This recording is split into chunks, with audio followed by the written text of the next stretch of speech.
Hello, welcome back. Tonight I will continue to talk about the Book of Asmodeus. It is a dark grimoire. I like to name things and then somehow describe them to have a better understanding for others as well, because one can learn a lot from that process of thinking. I'm a writer. I wrote the Book of Asmodeus, a grimoire called Asmodeus, of course, his name.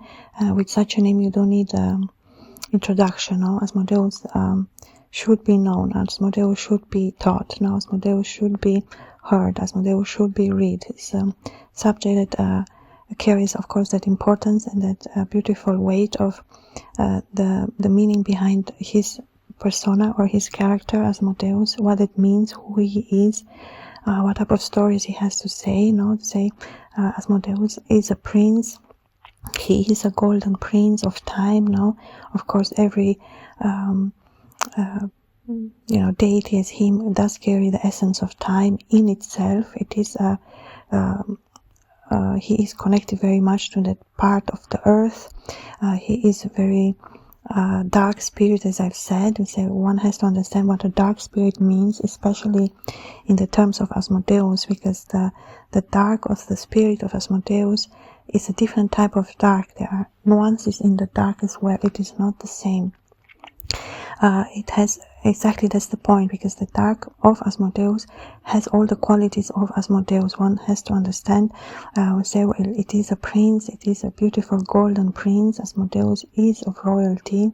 He is of royal blood, that one sees through the colors that crown him, which is the blue, which is the blue that goes, a dark blue that goes into the dark, as it's that sky, when the sun moves down, and then there is still a little sun from the light, and you have the light, but it is a dark crimson. It is the crimson period before dawn, when the sky becomes then black. So Asmodeus changes form and changes shape and changes color. Asmodeus is the master of this. So the ability to shape-shift, the shape-shifting ability, it is an ability to, it is wrong how it's seen. The shape-shifting is not a form of different many shapes.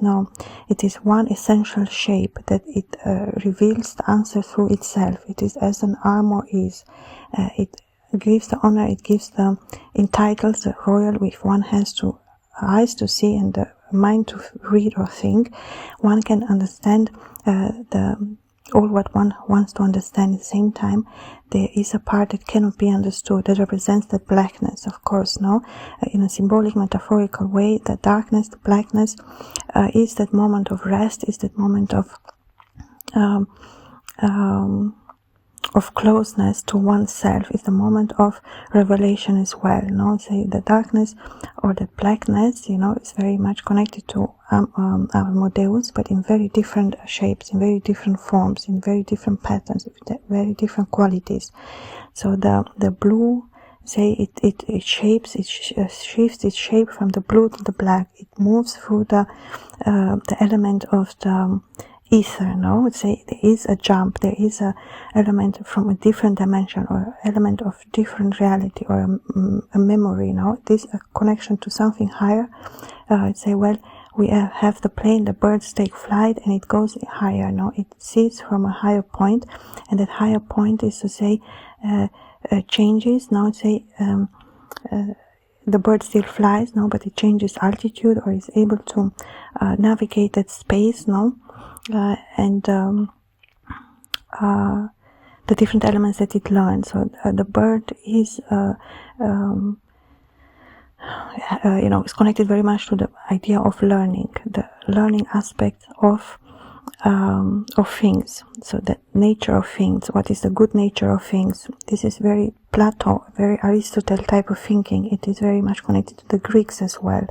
But, Plato, Aristotle, and all the others, different thinkers of that era represent very much who Asmodeus is as well. It is a very mathematical form.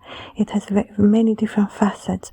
It carries different qualities of the light, of the dark. It moves, it spins, it creates glitter, it creates the spasm, it creates colors, the element of illusion, no? The element of, say, well, what is illusion? Illusion is not a trick. Illusion is an act of magic. And the magical factor of Asmodeus is very much seen in his presence. One can see that he's royal through the colors, through this dark, but not only any type of royal, because his blue is violet, it's dark, it is touched by the darkness, and that's the quality, the beautiful quality of Asmodeus, is that element of darkness. The element of darkness, if it's Asmodeus, it will not be spoken without thinking of Asmodeus, because the darkness, that potential form, no, of that moment of rest, of that moment of understanding something before it happens, you know. Well, the fox has to stay hidden until it reveals itself, so it can catch the mouse. The element of planning, the element of observing or seeing from a certain point of view or from above, you know, as the bird does. It looks down, it shows its head down. There is the element of humbleness to Asmodeus. Asmodeus is not a being, say, well, if it has the birds means it flies. No. If you don't understand the essence of Asmodeus, you never understand Asmodeus. Never. Everything will be false. So the true essence of him is connected to the darkness. It's connected to the clay of time. That is the essence of Asmodeus. But that element of darkness is not to say the normal thinking of darkness and what it means. One has to elevate that element to the element of Asmodeus as well. So, well, the dark, the potential, the magnetic power of the dark, no, the revelation power of the dark, the element of the beauty of that it entails, no, what is come after. So Asmodeus is very much like 1 and 2. He's very based. His energy is very controlled. He barely moves. He is, how you say, like that force that keeps him in a certain very strong position. Asmodeus is like that, no? Of course, it's so beautiful. It is his very compact energy, the darkness. It is very present, very strong. It's very calm. It's very there. And he, at the same time, no, the element of the birds, which connecting to the air, gives him the gentleness. There is this beauty of love. Birds always speak of love. So when a being that has the element of the feather all embedded in its persona, no, I can speak volumes about that, about the different elements, what it means, the wing, the bird, the flight, no, this almost like a mythological myth. What is a mythological myth? The mythological, it speaks about something that has happened far away in the history, very far away. So it's like we don't know if it's true or not. There's this element where it is a mythos. At the same time, it's something very beautiful and very important, you know, the element of mythos, the mythos. It is very Greek, as I've said. All the connection that I am creating, understanding better him, are connected to that essence, to that black seed, the potential of the black seed, no? As the plant has, so the growth of a plant, the growth of something. It's a very act of love, something very beautiful that grows. So the bird element, it speaks of love, it speaks of messages, it speaks of that closeness that Asmodeus is searching, that a certain sweetness, a certain element of desire, of will, of understanding, but all in a calm, because the energy changes, that vibration is very calm, it's very center, it's very beautiful, it's very approaching, it's very there, no? And that it is just there, that control that he has. That's the most beautiful aspect of Asmodeus. He is not a man of big words. Asmodeus speaks very seriously, and when he speaks or when he talks, it is something that's very necessary to be heard. Otherwise, he does not talk. And say, well, the birds, they talk a lot. Asmodeus must know. its energy is very, it's concentrated on that element of the dark. You know, if you see the color spectrum, you have in the left side, you have the light, and then it moves from the light, you know, for all the rainbow colors, and then it turns to black. And the last colors before black is the purple, the dark, the violet, the brown, the earth, all these elements, elements which are full of creation. Even more, say, in a way, of course, the dark, it comes from that part, or it comes from the light. It moves on the same spectrum with the light as well, no? And there is the element of brown as well in him, the element of the earth, of that stability, the element of the water. The earth always brings the element of the water with it. It's almost like the stone or the sands and the water between it. It's very rich, it's very appealing, it's very joyful, very young, very attractive, you know, very it moves through the rhythms that cannot be contained or never necessarily perfectly examined, but that's the beauty of it. It flows as the water. If you see water over the stones, you cannot calculate it. You know, you understand what happens, but you cannot. The water has a certain fluidity, and the stones, and there are so many, and then it moves. You know, it looks very calmly. It is very calmly, because it's almost like a secret that it revealed to itself, to the water with the stone. It's like a play. It's made to be funny. It's made to be light-hearted. It's made to be joyful. Something almost like a memory of the child, from the childhood. Is the element of the child as well, no?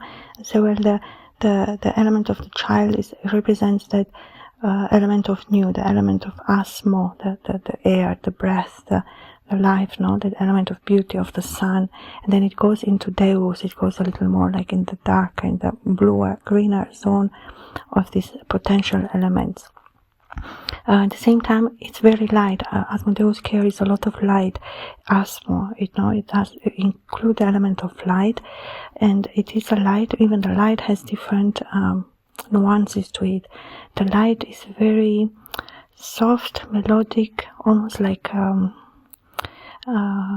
when the water goes into the fire, there's this, but not, it's just like a pulver. The air is a little bit opened in that way. It has a certain electricity to it. It is almost to say very soft. It's like a white cream, like a beige, like a ivory.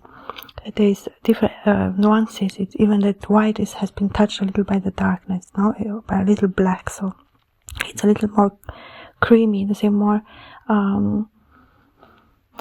interesting, because white is like you see it and then your eye goes back. It's like white, but if it has a nuance in it, it speaks more. It's more mysterious. It's like it has an element inside, So it's not only the white. It has element of the dark color, the dark, and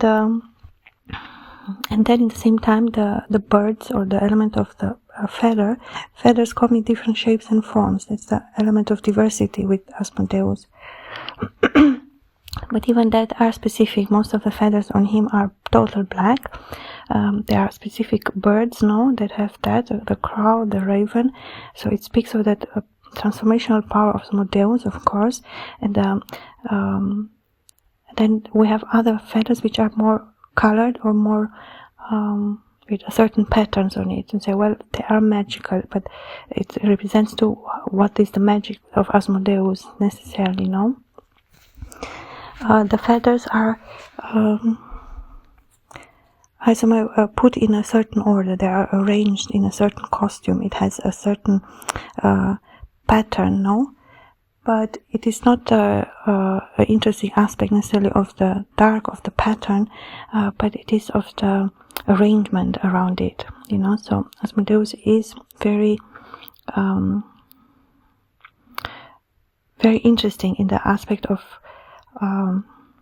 the presence of him.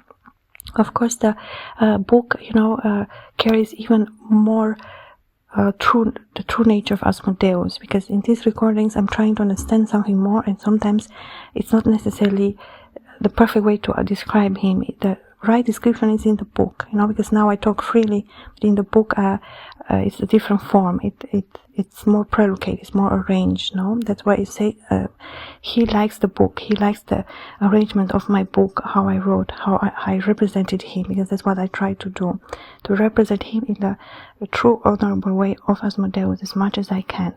And through these recordings I'm trying to understand even more of him, through my work with him, towards writing his book, no?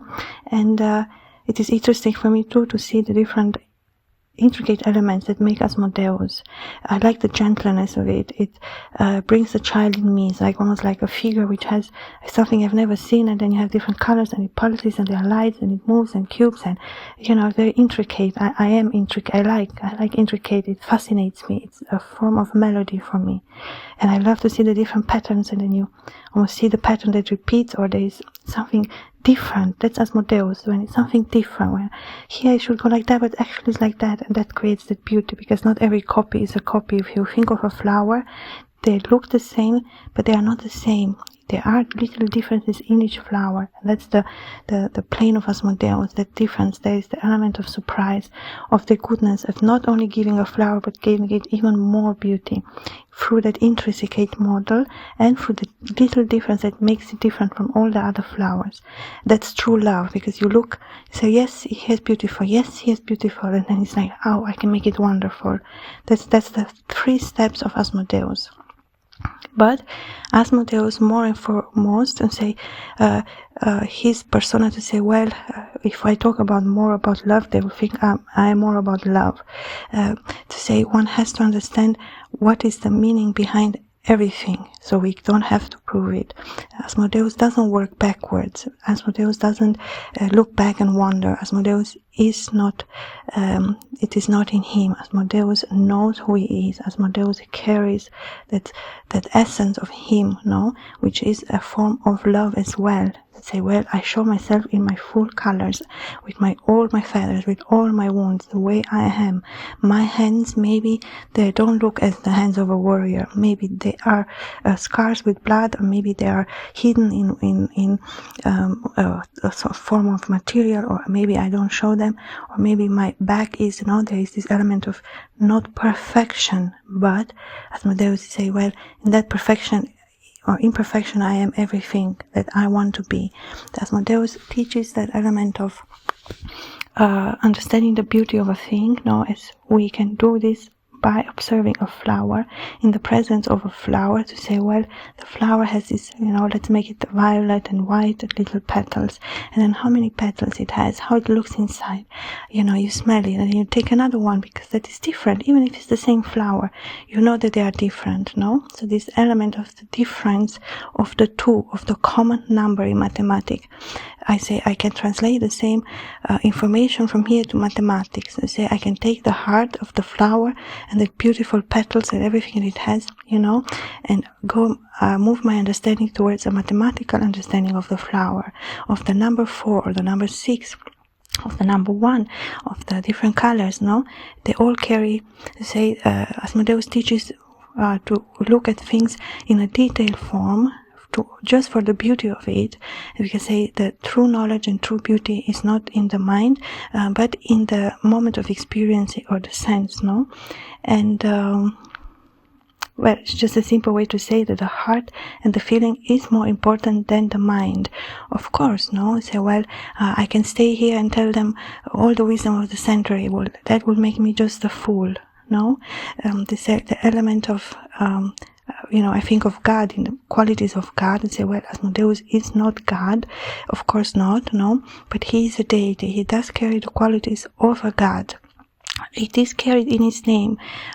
Deus, comes from the God that we know. So he is almost like an angel of God, an angel of the divine, And that power the divine gave him, he takes it at a very humble, at a very how I can connect him to the Greeks, to the meaning of the vulcan, the element of the something very sticky, like the clay or the red foam, or all these elements that nature creates. That is the element of Asmodeus. That fire that sparks from these two, it is the element of new, of change, of a new perspective, of a new understanding. It's always like, wow, Asmodeus is like, we show him something beautiful, let's show him a very complex, very beautiful classic geometrical figure, and then he will say, oh look, let's spin it, or let's do it like that. He will create more beauty into it. He can create more understanding than it, and he does it in a playful way. That the mind of Asmodeus is of a playful child. Mind of Asmodeus is not difficult. The mind of Asmodeus is very much connected to the light. But his figure or his presence is very much connected to the element of the earth, as I've said, the volcano, the darkness, the clay, those things that make you linger longer or stay longer. There's on the tree, sometimes they get this clay, that you can even eat. There's this clay on it. It's a form of protection. It's the balm. It's the extra attention, something extra. That's very much the essence of Asmodeus, but one has to understand it in a very soft moment, that it almost unlocks something, It seems simple, but it has so much power. That's those things Asmodeus likes, as a child does, But it's the moment of having very deep understandings. They say, well, to be a philosopher, as the Greeks said, even the biggest philosophers, Aristotle or Plato, or even other names, they had at that time a lot of thinking, a lot of philosophical thoughts, but they say, well, the fool does not believe until they see. The master creates it before others' eyes. That's the motto, the prologue. They move their faith on. That's the way I am. My origin, my soul origin, or my mind, how it works, is very much Roman Greek, in the meaning of the Catholic, to say the God. So it's like, I know the God, so the element of the creation of the world, of that beauty of the nature, but in an intellectual way. Asmodeus speaks about it in an intellectual way. And I think that's a very beautiful part of the book. As I've said, I do recommend the book to understand me even better, or for you to have your own take on the subject, because this is my own personal description as an author of my knowledge, as as I so in a way search for myself as well to understand. Say it is not necessarily, it's more intuitive work, the way I work on my books as well. So first and foremost, I'm a writer, so that element of the writer is an element of creating a book, in this case of Asmodeus, that has the ability to create something new, to create something beautiful. Asmodeus is, the grimoire speaks about him. He doesn't want anything. There is nothing that Asmodeus needs, in that meaning. It's not to put him away from us, but to understand that the power of Asmodeus resides in himself, and it creates a longing in us almost to connect with him, to have more, to be able to respect him fully as he deserves, to not speak foolish, to not give false hopes, to not give false meanings. I try to always keep to the truth in a philosophical matter, in a metaphorical matter, so the elements can then divulge themselves. They say, well, the real wise is the one that make others find the answers for themselves as well, in an easy matter, in an easy way. And the teacher, and I say, well, they're all teachers. Asmodeus too is a teacher, as the way King Payman is a teacher, because when you reach a level of mastery, the next level is the level of going back to the full, going back to the beginning, so you can already start to give it to others. The element of the master, and say, well, the master actually becomes the disciple. That's how the Greeks believe and did it, to say their way to see life or understand meaning. It was like, I am a child playing in the sand, and I am allowed to arrange the sand the way I want it, and I can use any material around to create that dream of mine. So there is that hope of that element of the sand, of the water, to say, well, they seem so different. Water is just water, and sand is so rough, and it seems so, but they combine themselves so together, so good together. They fit together so well, the water and the sand. The sand takes the water in, the water washes and revives the sand, it transforms the sand. The sand has been in the water, and sometimes the water comes back. There's a movement, a certain type of longing. The same is when we think of the contradictory plus and minus, Well, the plus has been a minus, because the first idea is this of minus, and then from minus we create the plus. That's how the Aristotle, Plato mind of the Greeks worked.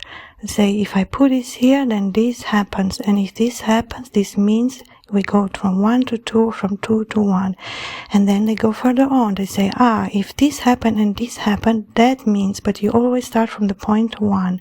That's the trick of the mastery. You say, you think mastery is one after another. No, the Greeks made 1, 2. This is the question, this is the answer. If I have a question and there is not the answer, then you move from 1 to 2. Of course, it can develop to 3, but there is always a moment where it comes back to 1. So the number of the Greeks, who say, well, it always starts with 1. It always starts with that, And it's interesting how it comes to say, well, how this has to do with Asmodeus.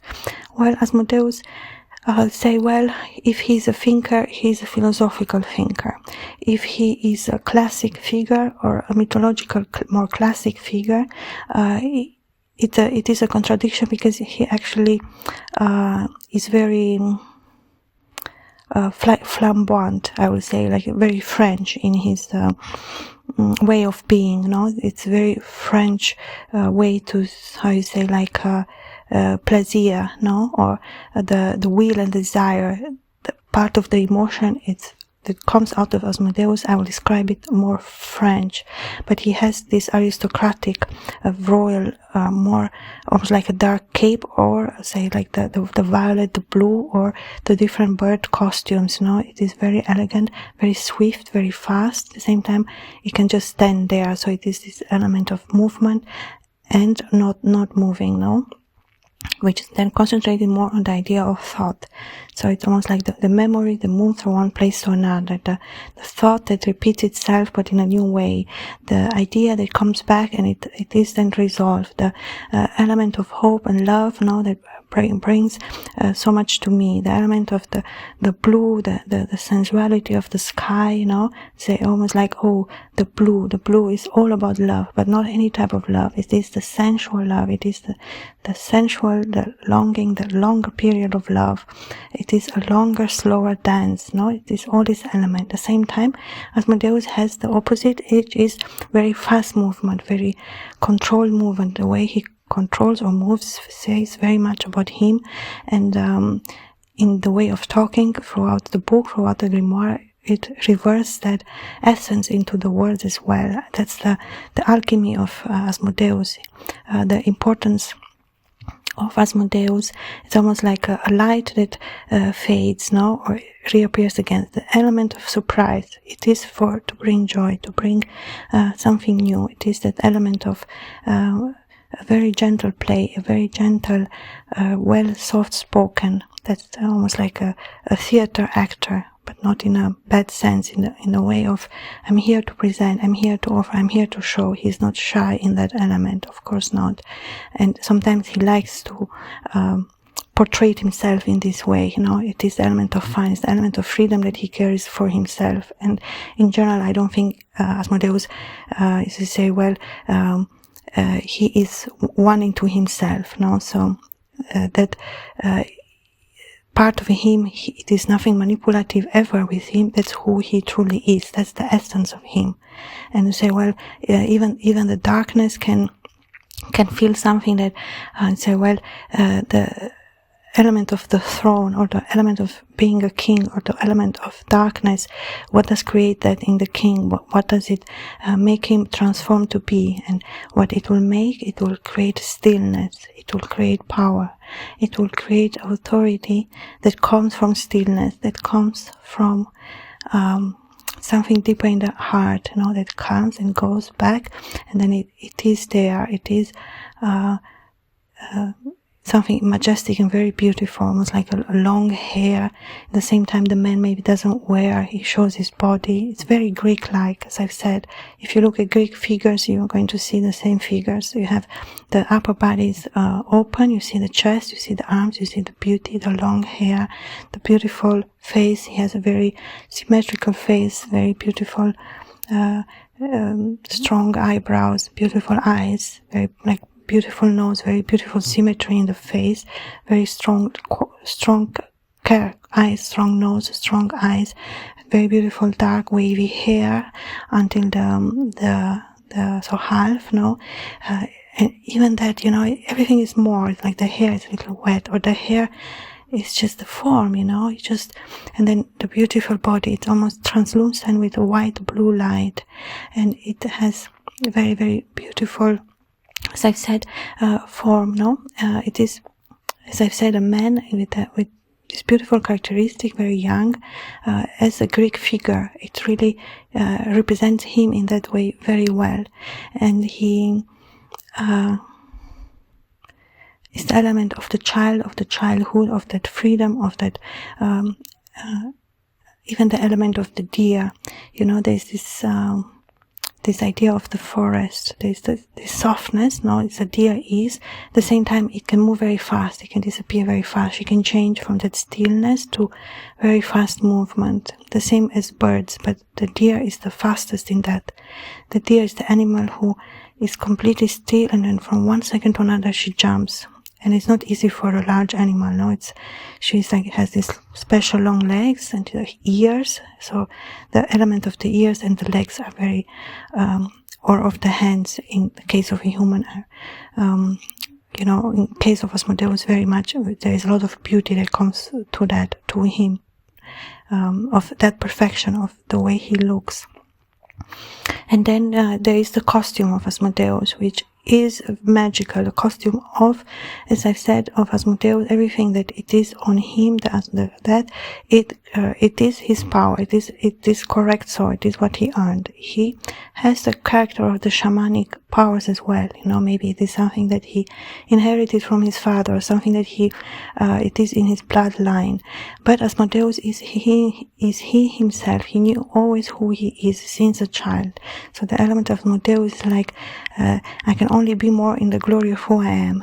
It's that beautiful idea of growing, of enjoying, of being who you are, that authenticity, that naturaleza, that natural habit, or the natural smile, or the natural movement.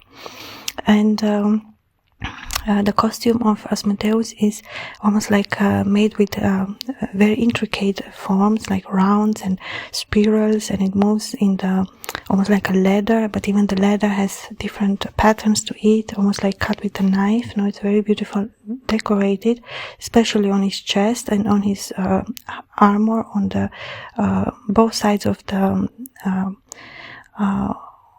neck. Now you have a higher level. That's almost a military level to him, definitely. The element of battle, or the element of power. And then you have the hands free to move. The hands represent again that naturaleza, that natural essence of him, the same as the face and the hair does.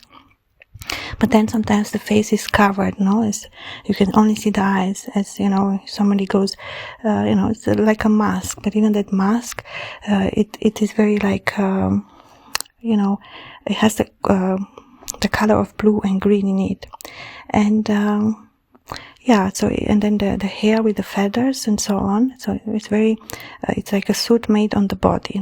It shows the most important part is the body of Asmodeus, is him, of course, but he likes to wear this a little more crazy stuff, like feathers. I said he's flamboyant. It's French, flamboyant. What flamboyant means? It's like a little flame, you like to be seen, you like to show good, or flamboyant, but in a theatrical way. It comes back a little to the theater, what we talked, but it has that costume, which I find very beautiful. And There is element of red as well, no? Sometimes it's like, well, Asmodeus can show himself, we say, well, this is the armor or the costume that he wears. Of course, he can appear in, in different ways. As they say, well, he's a man, he's this beautiful young man, very much like a Greek sculpture, or, even Roman. Say the Greek and the Romans are very similar in the way that in the same time in history they were studying the same things, and it was almost like a disputa between them who make it better. The Greek and Romans were rivals in the material or the thought ways of creating, and they worked very well together. It's countries which are not far away, and of course they learned different aspects from each other. So there's a lot of similarities with even if I always say, well, the Greeks won because Greeks made it better. Greeks definitely brought more knowledge, and the Romans somehow a little bit used that knowledge because the Greeks were real. The Greeks are the real philosophers. No one can tell me otherwise. The Greeks are the